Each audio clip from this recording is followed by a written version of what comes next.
Okay, let's sit on a porch, drink some coffee, and run some numbers. How to get into hunting and fishing on a budget. Let's start with hunting. And the cheapest way to get into hunting on a budget is with a recurve bow and a handful of arrows. Now, Fred Bear said to run the strongest draw weight that you can shoot accurately.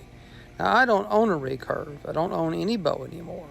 But the fact is, this is the least expensive way to get into the sport for as little as $60. These are 20-inch crossbow bolts, but the next thing you're going to need in your setup is going to be shavs that are appropriate for the draw length of your bow.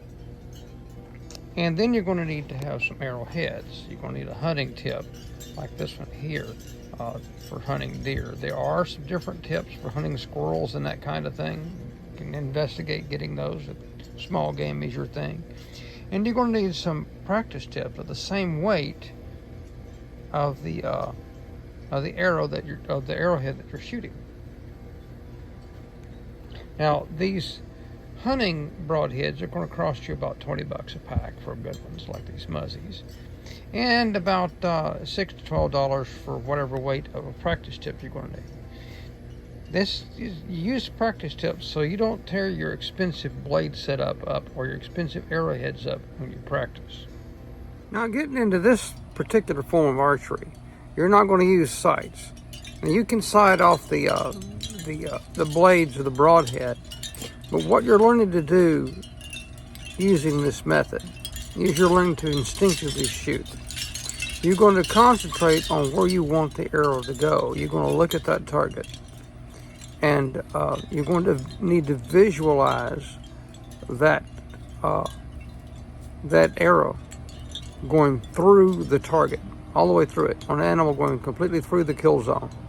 That's how you shoot this kind of a setup. Instinctive shooting.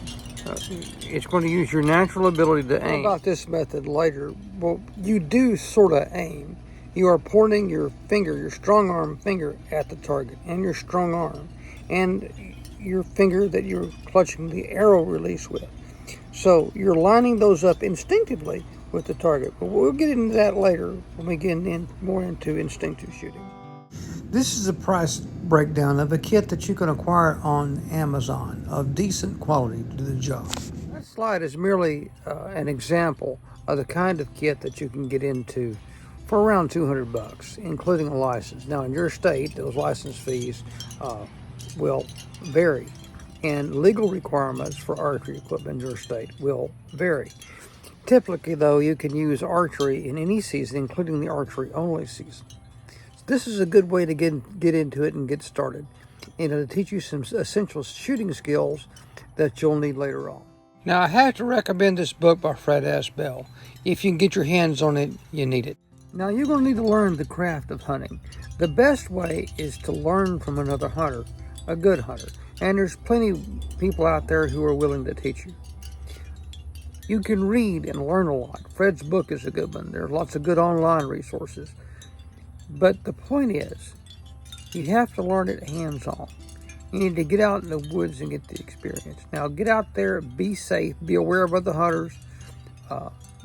Be aware that if you're out in the woods in the firearm season, I don't care if you're carrying a bow or what, if you're out in the woods in the firearm season, you're going to need to wear your blaze orange.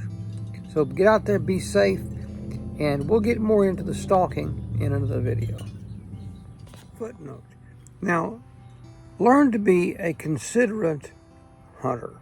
Okay, if someone else is pursuing an animal and you see them pursuing that animal, lay off of it. You know, there are more animals in the woods. That's just not the only animal out there. Be considerate of other hunters. Don't park too close to them. There are regulations in a lot of these game management units about how close you can park to each other.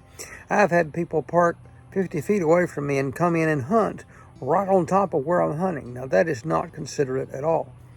One reason I avoid the regular firearm season is because of this kind of thing happening. I stick to archery and the muzzleloader season when there are fewer people in the woods. Now, in the description, you will find links to this Amazon kit and some other gear that I like to use.